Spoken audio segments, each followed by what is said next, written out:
मध्य प्रदेश की 28 विधानसभा सीटों पर हुए उपचुनाव में इस बार आइटम शब्द ने भोपाल से लेकर दिल्ली तक भूचाल ला दिया। लेकिन जिस डबरा सीट से आइटम शब्द निकला, उस सीट से 2018 की तुलना में महिला मतदान प्रतिशत 3.2% घट गया। इस सीट पर 2018 में महिला मतदाताओं का वोट प्रतिशत 64.8 था, जो घटकर 61.6 हो गया। ग्वालियर चंबल की पूर्व सीट पर 13.37% और दिमनी सीट पर महिला मतदान में 12.45 तक की कमी दर्ज की गई। ग्वालियर पूर्व में केवल 48.84% महिलाओं ने अपने मताधिकार का उपयोग किया। प्रदेश की 28 सीटों पर हुए मतदान में 9,86,000 से अधिक महिलाओं ने मतदान में भाग नहीं लिया। ग्वालियर चंबल संभाग की 16 सीटों पर 6,66,555 महिलाएं वोटिंग में शामिल नहीं हुई। उपचुनाव की सभी 28 सीटों पर महिला मतदाताओं की कुल संख्या 29,87,050 थी। ग्वालियर पूर्व विधानसभा में महिलाओं में वोटिंग के प्रति सबसे ज्यादा निराशा देखी गई। ग्वालियर पूर्व विधानसभा में 81,000 से ज्यादा महिलाओं ने वोटिंग से दूरी बनाई। आइटम विवाद के बावजूद ग्वालियर क्षेत्र में महिला वोटिंग का कम प्रतिशत बताता है कि इसका कम ही असर क्षेत्र की महिलाओं पर हुआ। पूर्व मुख्यमंत्री कमलनाथ ने डबरा में एक सभा में जब शिवराज कैबिनेट की मंत्री इमरती देवी को आइटम कहा था, तो बीजेपी ने इसे चुनावी मुद्दा बना लिया था। ऐसे में सवाल उठ रहे हैं कि क्या बीजेपी अपनी बात को महिलाओं तक पहुंचाने में असफल रही। उसमें समीक्षा करने की जरूरत है, न केवल एक दल को, सारे दलों को और हम सब कार्यकर्ताओं को भी, कि हमारे इतने प्रयत्नों के बाद भी लोग नहीं आए। निकट में जहां मतदान केंद्र होगा तो वहां पोलिंग ज्यादा होगी। जहां थोड़ा सा आदमी को चल के जाना होता है, खास तौर से महिलाओं को, उस पर भी कई बार ये अंतर आता है। तो कहीं इसके भी ये कारण तो नहीं है। अभी इस कोरोना काल में 1000 से एक लिमिट कर दी कि 1000 से ऊपर के जो वोटर होंगे उनके स्थान, नए स्थान बनाए जाएंगे। सहयोगी मतदान केंद्र जो बना, ये तो कहीं ऐसा नहीं है। ये देखने की जरूरत होगी और ये हम सबके लिए वास्तव में विश्लेषण का विषय भी है और जानकारी भी लेनी चाहिए कि महिलाओं ने कभी भी अन्याय को स्वीकार नहीं किया। कमलनाथ जी की जो वर्किंग थी, इंदौर में बार डांस की संस्कृति समाप्त करके 65 महिलाओं को उनके नया जीवन दिया था। तो ये बात महिलाओं को अच्छी लगी और भाजपा समझ गई, तो इसलिए बड़ी प्लानिंग के साथ उन्होंने ये किया। उसके बाद भी हम लोग कॉन्फिडेंट हैं कि जितना भी वोट गिरा है, मैक्सिमम वोट कांग्रेस के पक्ष में गया। आज के दौर में महिलाएं राजनीतिक तौर पर सक्रिय हुई हैं, बतौर वोटर सशक्त हुई हैं। अब वो अपनी सोच को जाहिर करना सीख रही हैं, लेकिन अभी भी मतदान का कम प्रतिशत बताता है कि उन्हें और भी ज्यादा सशक्त करने की जरूरत है। News desk IND 24।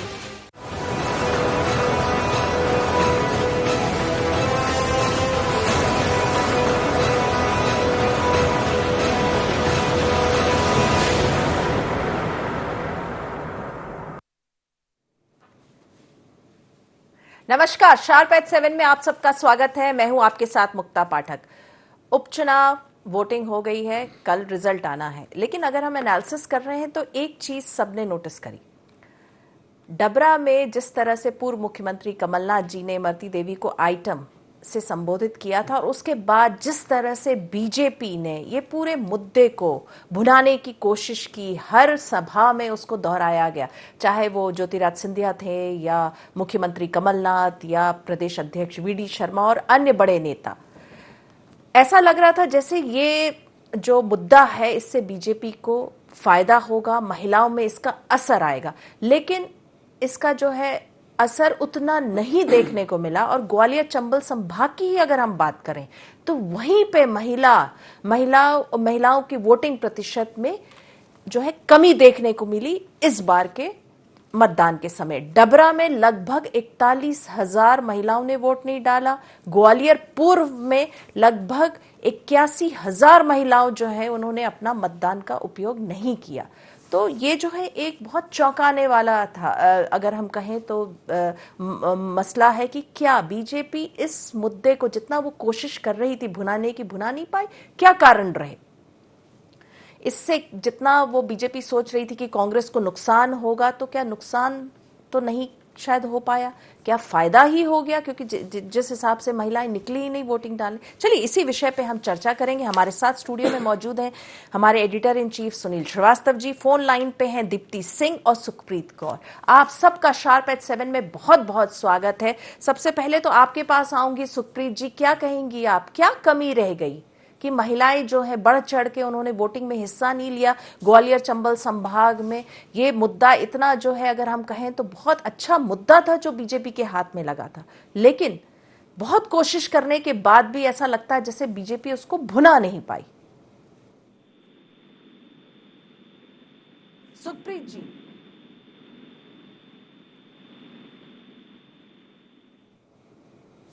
लग रहा है कुछ उनसे संपर्क नहीं हो पा रहा है। दीप्ति सिंह जी, आपसे पूछूंगी, क्या लग रहा है ये मुद्दा जो है, जिस तरह से बीजेपी सोच रही थी कि उसको फायदा होगा उपचुनाव में, महिलाएं जो है बढ़ चढ़ के हिस्सा लेंगी वोटिंग में, वो नहीं ले पाई, आपको क्या लग रहा है, क्या कारण रहा है? देखिए, भारतीय जनता पार्टी ख्याली पुलाव पकाती है, उनकी अपनी सोच है, इस पर तो हम कुछ कह नहीं सकते। मगर जिस तरीके से आप कह रहे हैं कि महिलाओं का वोटिंग परसेंटेज कम रहा, तो इस बात से एक चीज स्पष्ट है कि 15 साल में जो भारतीय जनता पार्टी के राज में महिलाओं के साथ हुआ था, जिस तरीके से अत्याचार की घटनाएं, बेटियों के बलात्कार की घटनाएं चरम पर थी, इन सारी चीजों को देखकर महिलाओं ने, प्रदेश की महिलाओं ने, बहन बेटियों ने एक तथाकथित मामा भाई को ये जवाब दिया था कांग्रेस की सरकार बना के कि देखिए, हमें हमारी सुरक्षा की जरूरत है, जो कि आप सिर्फ अपने भाषणों में और फाइलों तक सीमित रखते हैं। हमें एक ऐसी सरकार चाहिए जो हमें सुरक्षित। किन्हीं कारणों से खरीद फरोख्त करके सरकार को गिराकर, अच्छी खासी सरकार, चलती हुई सरकार को गिराकर इन्होंने सत्ता हासिल की, और उसके बाद आज जो हालात निर्मित हुए हैं, तो इसका परिणाम ये सामने है कि महिलाओं का वोटिंग परसेंटेज कम है। ये महिलाएं प्रदेश की बहुत अच्छे से जानती हैं, और जो वोटिंग परसेंटेज जो वोट गिरे हैं, वो निश्चित तौर पे हमें पूर्ण विश्वास है कि जिस तरीके से प्रदेश में महिलाओं ने सरकार को बदला था और शिवराज सिंह को जवाब दिया था कांग्रेस की सरकार बनाकर, इस बार वो फिर कांग्रेस के पक्ष में वोट करके फिर दोबारा एक बार अपने हक की बात, अपनी हक की लड़ाई लड़ेंगी। जी, सुखप्रीत जी हमारे साथ जुड़ गई। सुखप्रीत जी, आपसे पूछना चाहूंगी, क्या लग रहा है ये जो आइटम, जो मुद्दा था, जो बीजेपी के हाथ में आ गया था, लेकिन अगर हम देखें तो ग्वालियर चंबल संभाग में महिलाओं ने उतना हिस्सा नहीं लिया मतदान में, क्या लग रहा है बीजेपी इस मुद्दे को भुना नहीं पाई?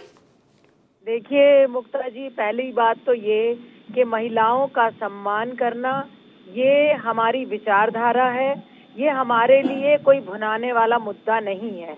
राजनीति में बहुत सारी बातें होती हैं, लेकिन जहाँ पे महिला का सम्मान आता है, वहाँ पे भारतीय जनता पार्टी शुरू से ही महिलाओं के सम्मान के लिए हमेशा खड़ी हुई है। हमारे यहाँ पर हर तरीके का महिला को 33% संगठन तक में आरक्षण है। तो आज मैं आपको एक बात और कहती हूँ कि ये मैं मानती हूँ कि भारतीय जनता पार्टी की जो सरकारें हैं, चाहे वो राज्य की सरकार हो, चाहे वो केंद्र की सरकार हो, हमारी सरकारें विमेन ओरिएंटेड गवर्नमेंट्स हैं। हमारी सरकारें महिला सशक्तिकरण के लिए लगातार प्रयासरत हैं, और हमें, हमारे लिए ये एक सोचनीय बात है कि गुंडागर्दी कांग्रेस ने इतनी ज्यादा करी जिस क्षेत्र में, मैं, आपने एक चीज देखी होगी, अगर आपने एनालिसिस किया होगा कि सिर्फ ग्वालियर चंबल संभाग में जो विमेन वोट परसेंटेज है वो कम हुआ, लेकिन अगर हम बात करते हैं दूसरे क्षेत्रों में जहाँ पे ग्वालियर चंबल संभाग को छोड़ दिया जाए, तो अगर हम हाट पीपलिया की बात करें, हम आगर की बात करें, वहाँ पे वोट परसेंटेज भी हाई था कंपैरेटिवली। जो ग्वालियर चंबल संभाग था, यहाँ पे वोट परसेंटेज भी बहुत कम था, और जो दूसरे एरियाज हैं वहाँ पे वोट परसेंटेज 80% को क्रॉस कर गया था। हाट पीपलिया आगर में तो 80% को क्रॉस कर गया था, वहाँ पे वुमेन वोटर्स भी ज्यादा निकली, उन्होंने वोटिंग भी ज्यादा की। लेकिन ग्वालियर चंबल संभाग में तो पुरुष ही कम निकले, तो महिलाएं तो कम निकलेंगी। एक बात तो ये हो गई। दूसरी बात, मैं ये मानती हूँ कि महिलाएं बीजेपी को बहुत ज्यादा प्रतिशत वोट जो है वो बीजेपी को गिरता है महिलाओं का, लेकिन और भी जो जितने वर्ग हैं वो भी भारतीय जनता पार्टी से इसलिए प्रभावित हैं कि उनकी रोजमर्रा की जिंदगी में भारतीय जनता पार्टी की, चाहे केंद्र की सरकार है चाहे राज्य की, उन्होंने उनका जीवन सुगम बनाने के लिए, सरल बनाने के लिए और उनको आर्थिक तौर पे मजबूत करने के लिए काम किया है। ये कारण है कि जो पिछड़े वर्ग हैं, जो किसान वोटर्स हैं, वो सभी भारतीय जनता पार्टी से प्रभावित हैं। तो मुझे ये लगता है कि चाहे वोट परसेंटेज कम हुआ है, ये दुख की बात है, सोचने की बात है, हम इस पे और काम करेंगे। और लेकिन जिस तरह की कांग्रेस ने गुंडागर्दी मचाई, गोलियां चली वहां पर, और जो इतने एक महिला के सम्मान को तार तार कर दिया, उससे महिलाओं के मानसिक तौर पर उनके मन पर प्रभाव पड़ा और वो वोट करने नहीं गई, क्योंकि बेहद वहां पर, मैं आपको बता रही हूँ, अगर आपने भी खबरें सुनी होंगी कि वहां पे जो बूथ हैं वो कैप्चर हुए, वहां पर गुंडागर्दी मचाई गई पूरी तरीके से। इतनी गुंडागर्दी करी है कांग्रेस के कार्यकर्ताओं ने, ताकि महिला वोटर जो है वो घरों से ना निकल पाए। लेकिन फिर भी भारतीय जनता पार्टी आज जीतने के बिल्कुल कागार पे खड़ी है, और कल आप देखेंगी कि जब रिजल्ट्स आएंगे तो पॉजिटिव रिजल्ट्स आएंगे। चलिए, बिल्कुल, ये जो है आपने माना है कि देखिए महिला का जो वोट है वहां पे कम पड़ा है, कारण आप कांग्रेस को कांग्रेस पे आप आरोप लगा रही, इस पे हम दीप्ति जी से रिएक्शन ले लेंगे। अभी वक्त हो चला एक बहुत छोटे से ब्रेक का। शार्प एट 7 में दीप्ति जी आप और सुप्रीत जी आप दोनों बने रहिएगा फोन लाइन पे, हम जल्द ही लौटते हैं एक बहुत छोटे से ब्रेक के बाद।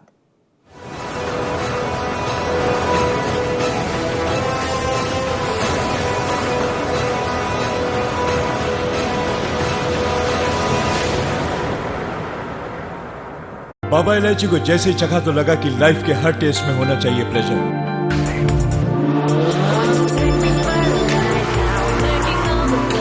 बाबा इलायची, what's your pleasure?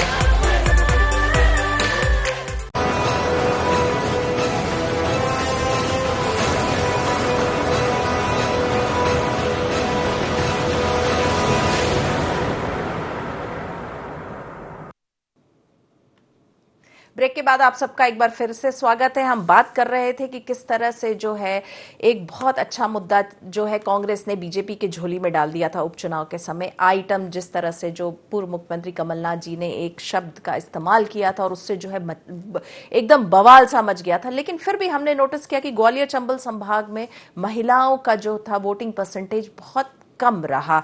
Sunil ji, आपके पास आना चाहूंगी, क्या आपका क्या एनालिसिस है? देखिए, बहुत अच्छा मुद्दा था, अगर हम कहें बहुत अच्छा मुद्दा, और बीजेपी के सब बड़े बड़े नेताओं ने इस पे जो है बहुत सारा बोला, बहुत कुछ बोला, लेकिन महिलाएं उस हिसाब से उस तादाद में नहीं निकली। अगर हम देखें ग्वालियर चंबल संभाग, इनफैक्ट डबरा में भी उतनी नहीं निकली। देखिए मुक्ता जी, अगर हम मुद्दे से ज्यादा यहाँ पर बात करें तो जागरूकता की कमी जरूर देखने को मिली है, क्योंकि जिस प्रकार से बीजेपी की जो महिला मोर्चा था वो लगातार सक्रिय था चुनावी क्षेत्र में, कांग्रेस की जो महिला विंग थी वो भी लगातार सक्रिय थी, उसके बावजूद भी महिलाओं का जिस प्रकार से रुझान होना चाहिए वो नहीं इस चुनाव में देखने को मिला। क्योंकि इस उपचुनाव की अगर हम बात करें, लगभग 70.27% मत पड़े हैं इस पूरे चुनाव में, जिसमें पुरुषों की अगर हम बात करें तो उनका वोट परसेंटेज जो है वो 73.18% है, और महिलाओं की अगर बात करें तो हम 66.98% है, यानी पुरुषों से काफी कम महिलाओं का यहां पर वोट परसेंट देखा गया। अब जिस प्रकार से सुप्रीत जी बात कर रही थी कि संगठन में भी बीजेपी ने 33% महिलाओं को आरक्षण दिया है, लेकिन अगर हम 28 सीटों की बात करें मुक्ता जी, तो 3 महिला कैंडिडेट बीजेपी की तरफ से चुनाव मैदान में थी और 3 को ही मौका यहां मिला। तो कई बार क्या होता है कि जैसे हम डबरा की जिस प्रकार से बात कर रहे हैं कि डबरा में जहां इस शब्द का इस्तेमाल किया गया, पूरे मध्य प्रदेश की राजनीति और उन 28 विधानसभा क्षेत्रों में जिस प्रकार से प्रचार किया गया, शिकायतें की गई और निर्वाचन आयोग ने उस पर एक्शन लिया, उसके बाद भी 41,000 से ज्यादा महिलाओं ने उस जगह पर वोट डालने नहीं पहुंची मतदान केंद्रों तक। यानी कहीं ना कहीं निर्वाचन आयोग के साथ साथ ये फेलियर राजनीतिक दलों का भी है कि वो मतदाताओं को घर से निकालने में असफल हुए हैं, महिलाओं को घर से निकालने में असफल साबित हुए हैं कि उनको मतदान केंद्र तक नहीं पहुंचा पाए। क्योंकि अगर हम बात करें तो एक पक्ष ये भी हो सकता है, क्योंकि हम लगातार जब एनालिसिस कर रहे थे इस चीज का, उस दौरान एक बात सामने आ रही थी कोरोना की, और कोरोना को लेकर भी कई जगहों पर लोगों में दहशत है, लोग उससे उतने ज्यादा कोरोना से भयमुक्त नहीं हो पाए।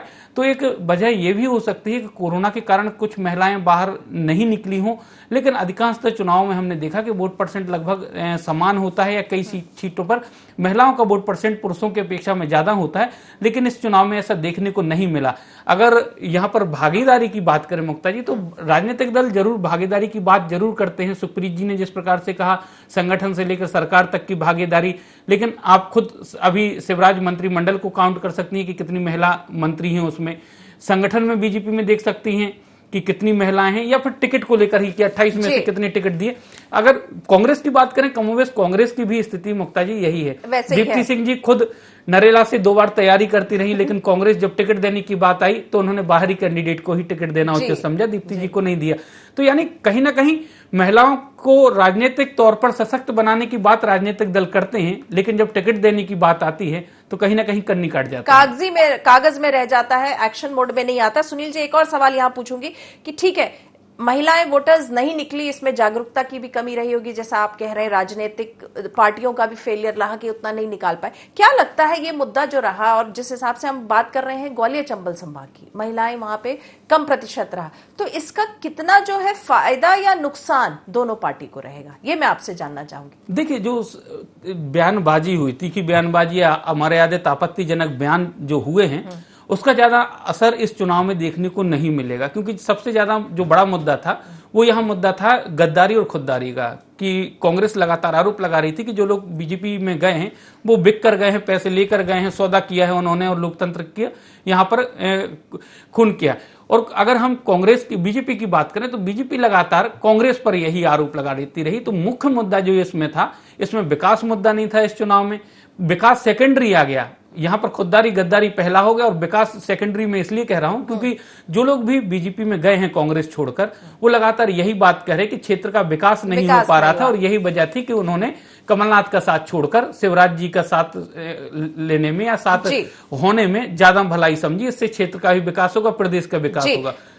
जी, दीप्ति जी, आपसे पूछना चाहूंगी, पहले आपने सुना होगा सुप्रीत जी को, उन्होंने कहा कि किस तरह से कांग्रेस गुंडागर्दी कर रही थी, शायद इसीलिए महिलाएं नहीं निकली इस रीजन में, ग्वालियर चंबल संभाग में। क्या कहेंगी आप?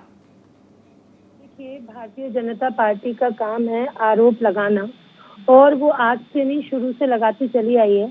गुंडागर्दी किसके समय में हुई, महिलाओं के साथ किसके समय में अत्याचार हुआ, बेटियों के साथ किसके समय में अत्याचार हुआ, ये आप और हम और पूरा प्रदेश बहुत अच्छे से जानता है।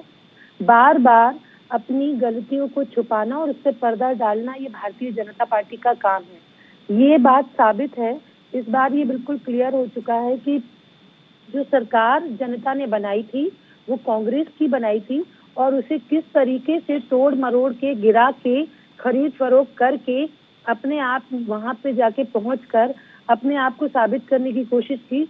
ये स्पष्ट चीज है बिल्कुल कि जनता ने इन्हें नहीं चुना था, और जनता इन्हें इस बात का फिर हिसाब देगी। आज जो महिलाएं अच्छे से जो घरों से नहीं निकली हैं, ये महिलाओं ने ये बात, और जितना महिलाओं का वोटिंग परसेंट जो गया भी है ना, वो कांग्रेस के पक्ष में गया है। उसका रीजन यही है कि वो बहुत अच्छे से जानते हैं कि कांग्रेस की करनी और कथनी में फर्क नहीं है, जो कहती है वो करती है कांग्रेस, और करा भी है महिलाएं बहुत अच्छे से। अब रही बात भारतीय जनता पार्टी की, तो भारतीय जनता पार्टी आज तक सिर्फ महिलाओं के सम्मान की बात, उनके हक की बात, उनकी सुरक्षा की बात सिर्फ अपने भाषणों तक शिवराज सिंह जी ने सीमित रखी है, और फाइलों तक। हालात क्या थे ये पूरा प्रदेश जानता है। जी, सुप्रीत जी, आपसे पूछना चाहूंगी, क्या कहेंगी आप? देखिए, ये मुद्दा जो है, देखिए एक चीज तो आप भी मानेंगी कि कांग्रेस ने जिस तरह से ये गद्दारी का इशू और 35 करोड़ में जो विधायक बिके हैं वो इशू, नोट वर्सेस वोट, ये कितने तरीके से वो जनमानस तक पहुंचा पाई, एक एक आदमी तक पहुंचा पाई। आप लोगों को चुनाव के समय में ये मुद्दा मिला था आइटम का, ये आप लोगों ने बहुत बढ़ चढ़ के इसको सब नेताओं ने मंच से बोला, लेकिन उसका असर नहीं हो पाया। देखिए, असर हो पाया या नहीं हो पाया ये तो आप रिजल्ट तो आने दीजिए। रिजल्ट आएगा फिर आपको पता चलेगा कि इसका क्या असर हुआ। दूसरी बात, महिला के सम्मान के लिए हम चुनाव के समय में नहीं, हमेशा खड़े हैं। दूसरी बात, दीप्ति जी कह रही हैं कि कांग्रेस की कथनी और करनी में अंतर नहीं होता। अगर ऐसा होता तो ये 2-2 लाख वाली कहानी क्या थी? तब किसानों को 2-2 लाख रुपए कर्जा माफ क्यों नहीं हुआ? मैं इनसे पूछना चाहती हूँ, इनकी खोखली सरकार थी और इतनी खोखली हो चुकी थी कि ये चला नहीं पाए, अपना घर संभाल नहीं पाए और इल्जाम भाजपा पे लगा रहे हैं। पहले ये बताइए, अगर ये एकजुट होते तो क्या इनका दल, इनकी सरकार टूटी है? इनको मंथन की जरूरत है, इनको सोचने की जरूरत है कि इनका घर के टुकड़े क्यों हुए।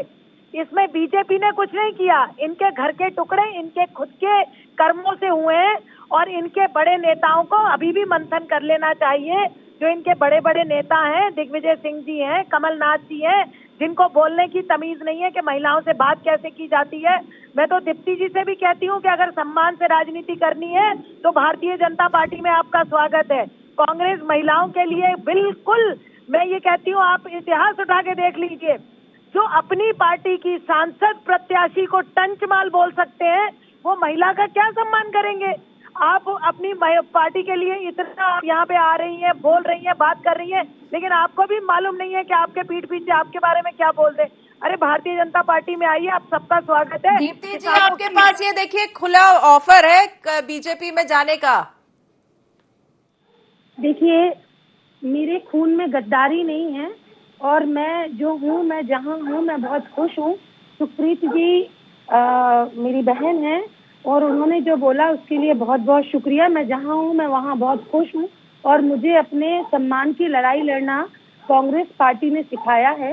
जब अगर ऐसी कोई बात आएगी तो मुझे लड़ना बहुत अच्छे से आता है और अपने हक की बात, और यही चीज प्रदेश की महिलाओं को सशक्त बनाने का काम भी कांग्रेस ने किया है और हम करते रहेंगे। रही बात भारतीय जनता पार्टी की, तो मैं सुप्रीत जी को याद दिलाना चाहती हूँ कि ऐसे कई तमाम मामले हुए, जब भी बच्चियों के साथ बलात्कार की घटनाएं हुई तो भारतीय जनता पार्टी के उन तमाम नेताओं ने बजाय उनका साथ देने के, उनके ऊपर लांछन लगाए, उनके ऊपर उंगलियां उठाई, उनको लक्ष्मण रेखा पार करने की हिदायतें ऐसे दी कि नहीं करना चाहिए।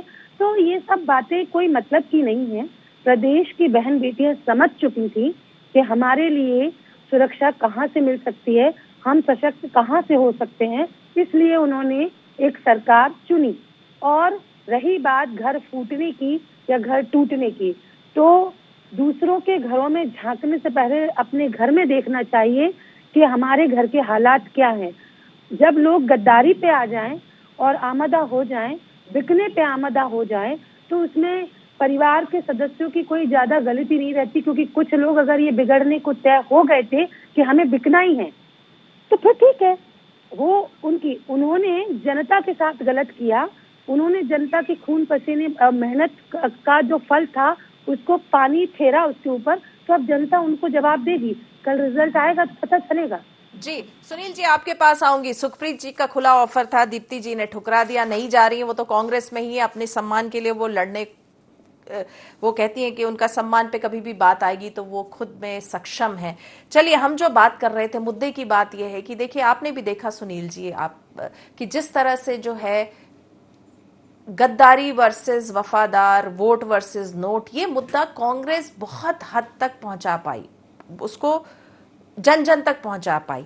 आइटम वाला जो है ये मुद्दा है, जैसा हम बात कर रहे हैं, ये बीजेपी क्या नहीं पहुंचा पाई? कहाँ क्या लग रहा है, क्या रहा, क्यों इतना कम जो है महिलाएं जो है इसको नहीं समझ पाई? क्योंकि तो महिलाओं के ही सम्मान से जुड़ा मुद्दा है। देखिए मुक्ता जी, क्योंकि दो अलग अलग बातें हैं यहाँ पर। अगर हम कल के नतीजों की बात करें, कल जब नतीजे आएंगे तब ये तय होगा कि आखिर मतदाताओं ने किस मुद्दे को स्वीकार किया और किसको नकार दिया। क्योंकि अगर कांग्रेस की ज्यादा सीटें आती हैं तो हम ये मानेंगे कि जिस प्रकार से कांग्रेस की कैंपेनिंग रही है, जो बिकाऊ लाल या यहाँ पर खुददारी और गद्दारी वाला, तो ये कैंपेनिंग उनकी कारगर साबित हुई है, मुफीद साबित हुई है। और अगर बीजेपी की ज्यादा सीटें आती हैं तो वहां पर माना जाएगा कि जिस प्रकार से चाहे हम भूखे नंगे की बात करें, आइटम की बात करें, या फिर कमलनाथ की घेराबंदी अलग अलग तरीकों से जो बीजेपी ने की थी, उसको हम मान सकते कि वो रणनीति कारगर साबित हुई है। क्योंकि यहां पर जिन स्थानीय हालात के, अगर स्थानीय स्तर के हम बात करें तो संकल्प पत्र बीजेपी ने जरूर स्थानीय स्तर पर लाए थे 28, कांग्रेस वचन पत्र 28 लाई थी, लेकिन उनका कितना असर, क्योंकि वो कहीं ना कहीं गौण हो गए, उतनी बड़ी संख्या में लोगों तक नहीं पहुंच पाए कि किस प्रकार के उन क्षेत्र के विकास के वादे और दावे किए जा रहे हैं दोनों राजनीतिक दलों तक। लेकिन पूरे मध्य प्रदेश की जनता ने, और मध्य प्रदेश ही नहीं पूरे देश की जनता ने सुना कि किस प्रकार से मुख्यमंत्री को मंच से भूखा नंगा कहा गया, किस प्रकार से उसको पूरा सोशल मीडिया से लेके हर चुनावी सभा में एक कैंपेनिंग की तरह इस्तेमाल किया गया। जो आइटम शब्द का इस्तेमाल जिस प्रकार से हुआ, उसको किस प्रकार से एक कैंपेनिंग का मतलब कैंपेनिंग बनाकर बीजेपी ने प्रचारित किया। तो इन मुद्दों को जरूर लोगों के जहन में ये मुद्दे उतरे हैं, लेकिन इन मुद्दों को सोचकर कितने लोगों ने वोट दिया है इन पार्टियों को, ये कल का नतीजे बताएंगे कि जिन सीटों पर इनका कितना असर हुआ। और अगर क्योंकि नतीजे ही साफ करेंगे कि किसका चला है, शिवराज जी का जादू चला है कि कमलनाथ जी का जादू चला है, लेकिन ज्यादा अंतर नहीं रहेगा। हालांकि ये उम्मीद है, क्योंकि एग्जिट पोल जिस प्रकार से बता रहे थे कि ज्यादा अंतर नहीं है दोनों की सीटों पे, लेकिन अब कल नतीजे बताएंगे कि आखिर मुद्दे क्या रहे हैं और मतदाताओं ने किन मुद्दों को स्वीकार किया है। बिल्कुल, बहुत सही आपने कहा सुनील। दीप्ति सिंह जी आपका और सुखप्रीत कौर जी आपका, आप दोनों का बहुत बहुत धन्यवाद कि आप शार्प एट 7 में आपने हिस्सा लिया। तो हम बात कर रहे थे कि किस तरह से जो है एक मुद्दा था, और उस मुद्दे जो जिसमें महिला का सम्मान का जो है वो मुद्दा था, लेकिन बीजेपी ने बहुत उसको जो है प्रचार प्रसार भी किया। उसके बावजूद ग्वालियर चंबल संभाग में हमने देखा कि महिलाएं बहुत कम निकली, प्रतिशत कम रहा। और हालांकि कल ये एकदम ये तस्वीर तो कल साफ हो जाएगी कि आखिर में जनता ने किस मुद्दे पे वोट डाला और किस पार्टी को वोट दिया। तो शार्प एट 7 में फिलहाल इतना ही। आप बने रहिए IND 24 के साथ। नमस्कार।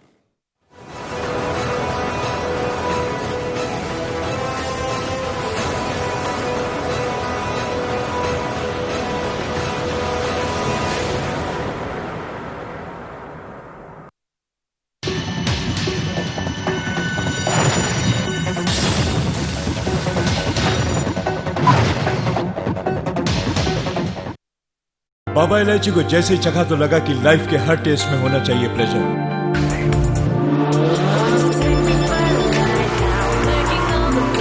Baba Ilaichi, what's your pleasure?